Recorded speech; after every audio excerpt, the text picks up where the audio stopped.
And welcome to you. Thank you for joining me. Dying to existence, dying to self. What does it entail? Because we are compelled, aren't we, to discover a greater knowledge of myself, of what it is that had previously held me to ransom, to what I've been attached to as my emotional feeling self, all the ways that it can manipulate people and does. And while someone is going on an outward trajectory into the world, gathering experience, being seduced by the promise of the world through advertisements, you see these advertisements, what they're promoting is experience, isn't it? Selling a new motor car, beer, the latest alcoholic beverage. It's always a group having a great time and the promise of excitement and this thrilling experience of what the world has to offer. And we all have to get into that, get stuck in and experience what the world has to offer. Until having suffered enough, having loved enough, having had the pleasure enough of what the world can deliver, through grace I reach a place where I say it's not enough. It is just not enough. I could have all the money in the world, all the sex, all the accolades, great reputation. And as Elon Musk said, I watched a documentary the other night, the world's richest individual. He's got more money than could last 1,000 lifetimes. And yet he said, whoever penned the phrase, came up with the phrase, money doesn't buy you happiness, was dead right. Because he was confronting the awful truth in the moment that he saw this, that even all the money in the world cannot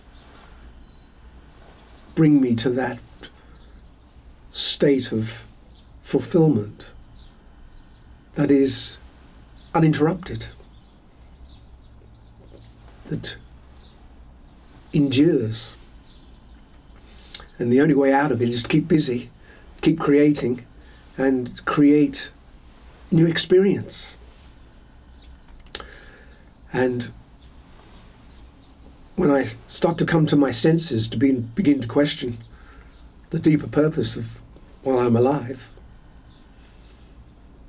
I see that there is no experience that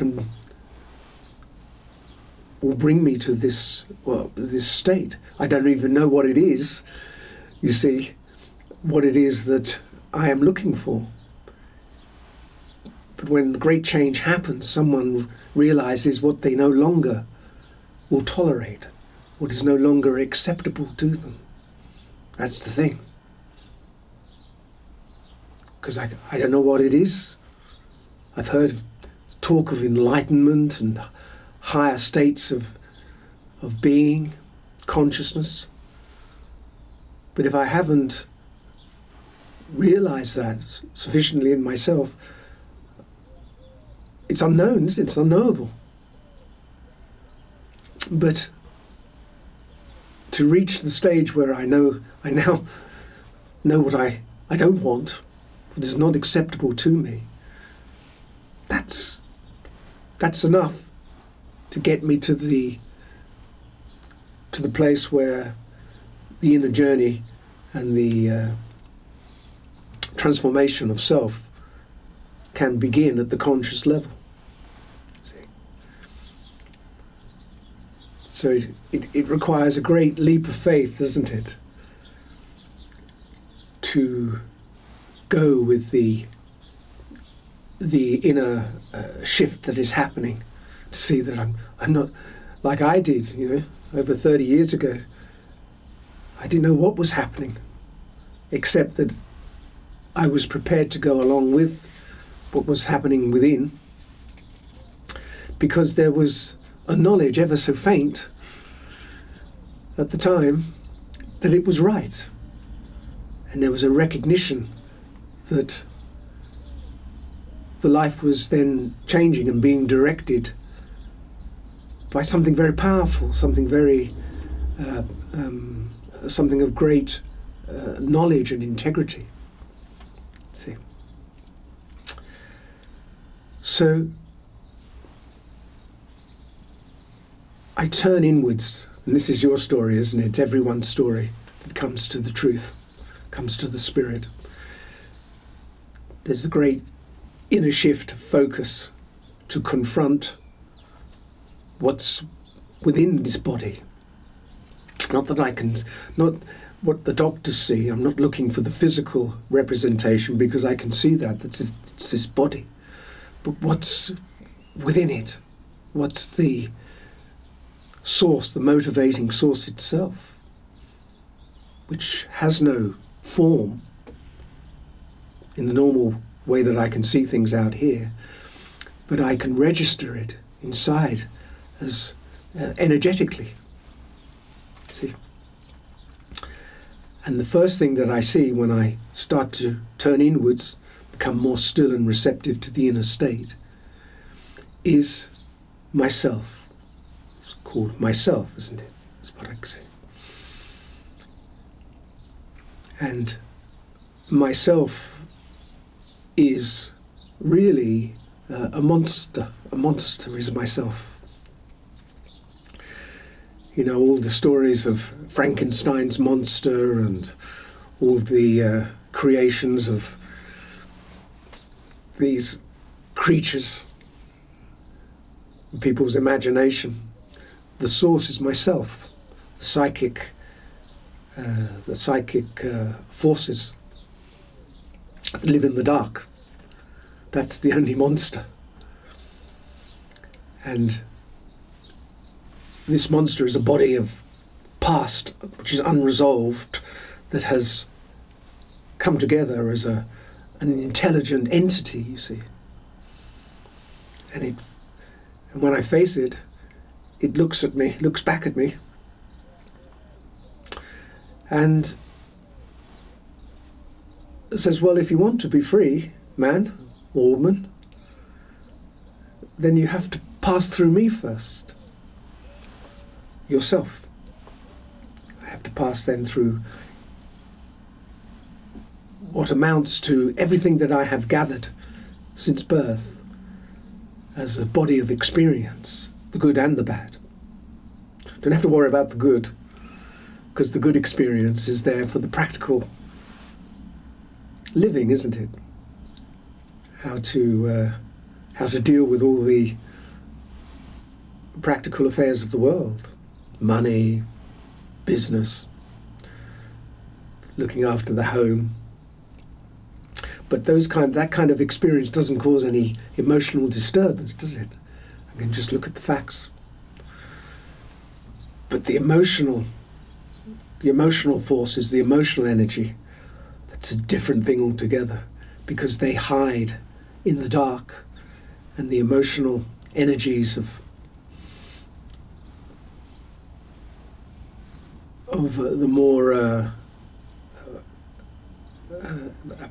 forceful emotions like anger, cruelty, hatred, resentment, they're not going to just surrender, are they? As this body of self, because they want to live on. Nothing wants to die, not even emotion. And these emotions are intelligent, because the emotions have been created within the body consciousness. So they have a consciousness, or a reflected intelligence is a better word really there, and it's very cunning. They know everything that, as my person, they know every experience that I have had and that I have passed through, and they will use the feeling energy to block my path if they can, to persuade me to go out and look for more experience, to continue as before, in other words. So that's what we're into. How am I going to deal with myself then? How do I slay this beast? Because that's what it is. It's a beast. This beast of force and manipulative, cunning energy. Well, the self knows everything about my living life, but the self has no knowledge of life itself. The self has no knowledge, in other words, of what's behind it. It has no knowledge of the power or the source of its creation. It's just an effect of time and past in existence. It's very important to know that there is something within us that is of a much greater power and a reality. And the self exists in movement. It will always try to move this matter, this body. And that's where the word emotion comes from, isn't it? E stands for X or anything that moves, and motion. Motion. And so the self will generate through overwhelming the mind, possessing the mind really, to think and reflect on anything exciting, sexually stimulating. It's the most common. Anything to get the emotions stirring, good or bad, pleasure or pain, is irrelevant to the self as long as it gets a reaction. Because when the emotion is moving, it fuels and strengthens the position within the psychic space of the body. Strengthens, gives strength to the to self. And most people lend themselves to that, don't they? Through living an emotional way of life, and it just swells. And the self, really, in most people, doesn't have to exert too much energy, because people living an emotional life, the self's getting all it needs to sustain its position and its survival, you see. But when I start to enter the body in stillness, in humility, in acceptance, the usual forces and resistance to life, to the simplicity and well-being of life, it starts to confront and permeate the self's realm, inner realm. And it doesn't like it. The self feels threatened by the intrusion, it would seem to the self, of light into its underworld, which is dark. And so it withdraws. To begin with, the self withdraws deeper back into the psyche. And that is why in the early stages, people often feel a great relief and connection to reality, because it is such a relief in the early stages often. And someone could be assume, understandably, wow, is that it? I'm free. This is wonderful. But it's just a taster, you see. It's part of the way of the spirit to introduce the potential of what is within the psyche. But what happens then is that the self regroups and then comes forward in an endeavour to regain the lost ground that it is temporarily withdrawn from, you see. And then the man or woman goes through a period where they feel they've lost everything. I felt so great. Now I feel lousy. I feel I'm back to square one. But it's really the first test to see how I'm going to then respond to test my resolve, in other words. Because I've had a taste then, and I have it then in my own experience. I know that what I am undertaking is something of great value. Because when I am free, it's so liberating. I love it. I love just being in this clear space. So as I travel inwards, I have the opportunity then to address my external affairs, my life, my relationships. I can reassess my life with a much broader perspective. Start to get my life more in order externally, because the inner state is a mirror of the outer, or the outer state of circumstances reflects my inner state. Old knowledge, isn't it? Inner and outer. Because in truth, there's it appears there's an outer and inner side of existence, but it's really just one complete perception of life. And what we're endeavouring to do is merge or unite the inner and outer realms, so it becomes a unity then of being. But these early stages are very important. The main difference between someone more we can call spiritually orientated and resolved to discover the truth is that there is an acceptance of the pain, of the emotional pain, and undergoing of psychological pressure. Because until the change happens, the inclination is to run from it, isn't it? Before the turn inwards, any suggestion of facing myself, the sheer confrontation of that, would be avoided at all costs. If someone goes on a downer, a bit of a depression, my mates, friends, endeavour to pull me out of it, won't they? I say, I feel really, I don't know what it is, I feel really agitated today, which are symptoms of myself. The inclination would be to find something more stimulating to do, some kind of experience to give me a lift.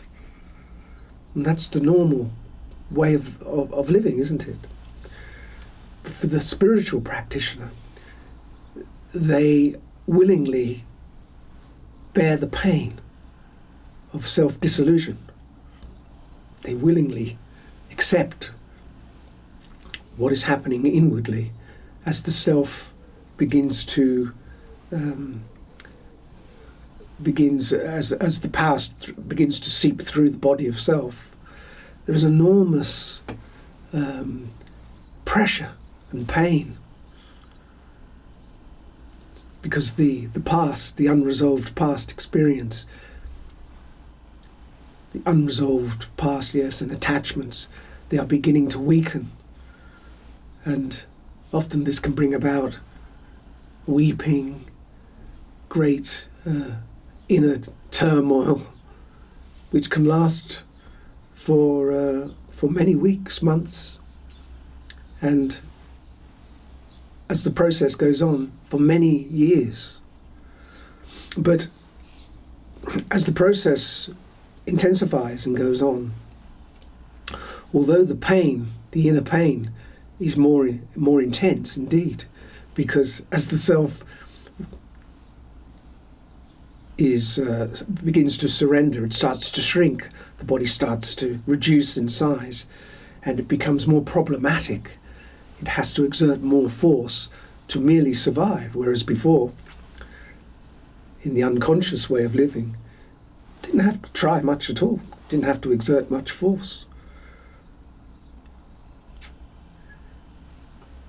But the pain, although it increases in the years that follow, I'm supported through a much greater knowledge now, a much greater.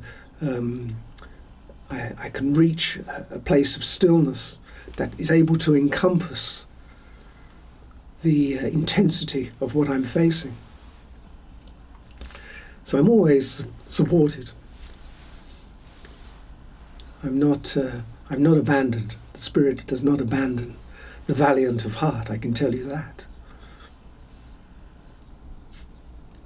And I find that then I am living as a way of life, what is called the conscious or the spiritual life. This is what it is. I might not even call it that, but I know that my life then, I'm living a life of purpose. Not for anyone else. I'm not looking for verification in the eyes of others or the world, but I know that I am living a life of great purpose, because I'm having longer periods by now of freedom, of inner peace. I'm having a much greater connection with my reality, because what's happening is that the two sides of existence, the outer and the inner, as I say, are merging as a unified perception now. And so when I look into the mirror of the world outside my life, I'm able to see with a much greater profundity, a much greater reality into the significance of things. That's wonderful. I'm able to, I'm not so fooled. The world can no longer hoodwink me as before. It cannot entice me to lose myself as the advertisements want me to, which are really facets of the world, facets of self. They want to draw me out and say, look, the world goes on forever. There's no death. When that's the trick up life or God's sleeve that the advertisers, the advertisements don't mention. Forgot to mention everybody dies. Everybody dies. Who wants to know that? Because I must become acquainted with death, the reality of death I'm talking about. As myself dies to existence, I have to start to see through the concept of death to the reality of life, you see, because death is, as we understand it, is not death at all. What we refer to is the death of the physical body. Every body has to die, but the life within it goes on. Life within the body doesn't die, and the life is quite prepared to go on as someone prepares for death. It's a natural death, you know. And this is the greatest benediction of all, really, is the realization of the great lie of existence, of death, reality of death. Because each of us is immortal. The body can die, and it changes not one iota my reality. There is a consciousness behind the form that is a container, really, of everything that I am. At that energetic, spiritual resonance. And life really is the means, is a vehicle in which the consciousness is able to create and exist as a presence of knowledge. You know? And our whole existence comes down to having more and more self-knowledge, knowledge of myself, which is all my ignorance. Myself, all these emotions, all the things that people defend, so to the death often, you know, all the beliefs, all the concepts, it all amounts to nothing. Except that it has to be lived out, doesn't it? Everything has to be lived out. We have to play our role, our function in the world. But it's not a fixed thing. My role is always changing in existence. You know, it's not to be fixed about anything. If you truly want to do something, it's to do it. And if I truly want to do something, there will be the opportunity, and there'll be no choice in the end. I'll just have a knowledge. This is what I'm going to do. You know, it's to do it. It's to live without fear, to live in the spirit of life itself. You know, it's to live and to dare to love. If there is a hesitation, if you're a man, go and ask that lady if she'd like to have a coffee, have breakfast somewhere in the morning, meet for breakfast. Introduce a bit of romance. It's the spice of life, as my mum used to say. Romance. So that's my message. I'll go more into the process of death because I've been through it, haven't I? Over many years. I know all the ways that the self will endeavour to sabotage and derail the spiritual endeavour. So I will go more into that in another video. But thanks for listening, and I'll speak to you next time. Bye for now. Bye-bye.